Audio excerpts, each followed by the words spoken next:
Done is better than perfect. Mean anything to you? Rumble up some stuff, knock some dust off a shelf, maybe? It's a fascinating concept.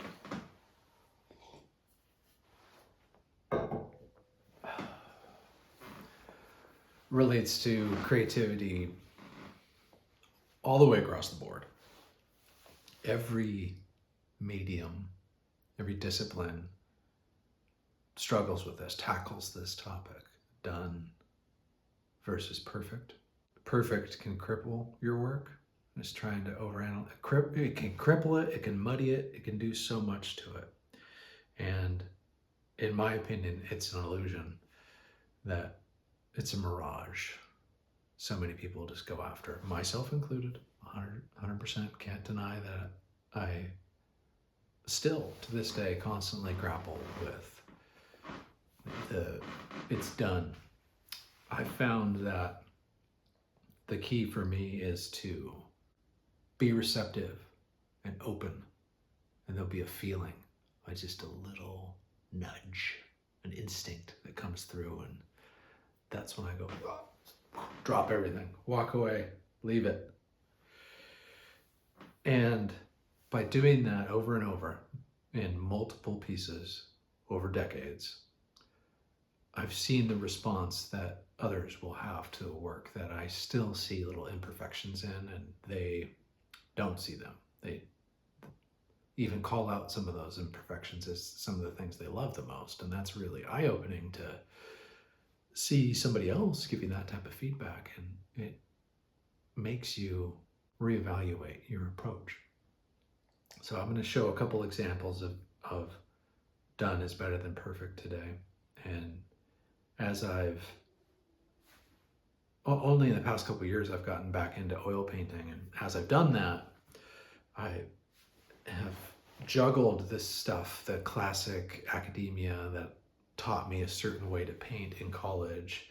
And then, you know, the whole comparison mirror you do when you look at other people's work and you're like, oh, that work's not good as that, or whatever, you know, like we're all self-deprecating to some respect. And it's a healthy thing to do. And I recommend it. You should always talk shit upon yourself, or at least don't take yourself so seriously.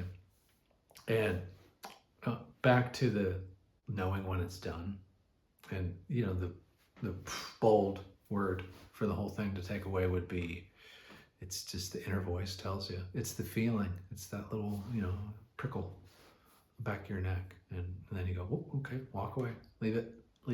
Don't sit there and chew at it, because then you chew through it. But so here I am into the oils again, and part of me wants to make them like the old masters, and they're layered and all that stuff. But then there's this other part of me that doesn't.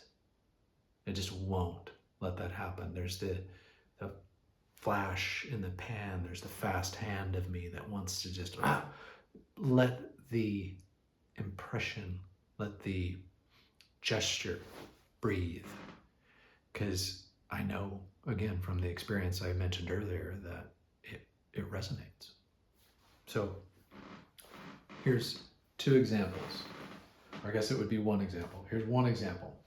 Okay, this piece, created on the road before any of my studio was, you know, like I didn't have any of my tools, and I just went to Hobby Lobby, bought a panel, and needed to make art.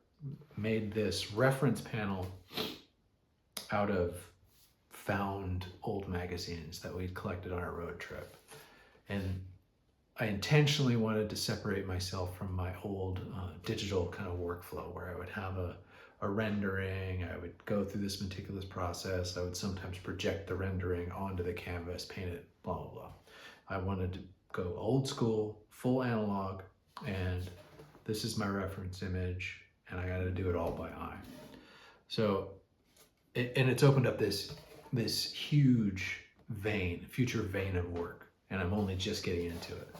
And that to me was a great example of those moments where you step outside your well-worn path. You step outside that path and opportunity presents itself almost every time. I mean, it's 100% out of 100%. So that's my reference panel. I dive in originally I'm trying to just make a photocopy of it, but intentionally, just a hand-painted photocopy. And I got into it, and the splash side of me kind of nixed that really quickly. But something I want you to key in on would be this water texture. Some of that stuff just floating in the background.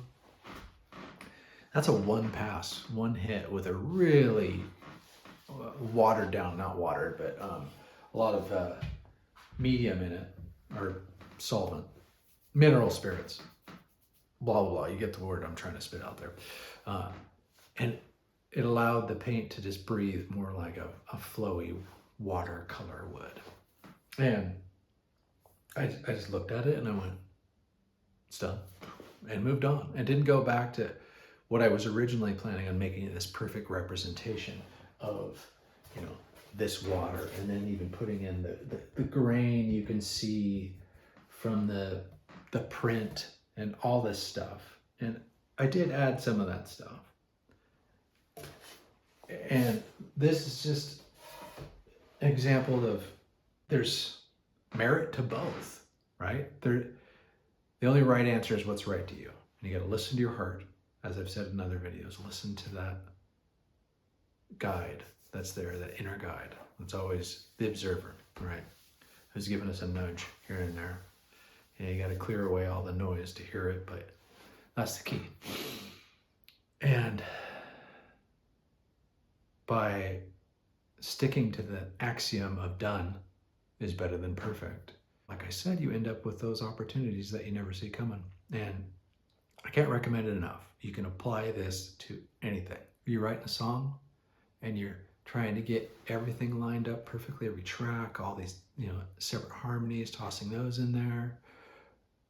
Or just put out a rough take. Just put it out there, put it done, move on to the next. Because it's a snowball effect that rolls and rolls if you just let it roll. I mean, that's the key. Like, you only have so much control. This is a dance, and why wouldn't you want to dance? Why would you want to lead the dance? You can at times, but you can't all the time. So ride that balance. If there's anything to take away from this is, if you're struggling with a project right now, just drop it. Just finish it. Set a timer. This is another practice I do sometimes. I'll just set a timer on my phone. I got an hour, I got 15 minutes, boom. That pressure, they say that pressure creates diamonds. Corny as that is, it's true. Yeah. Take that as you may.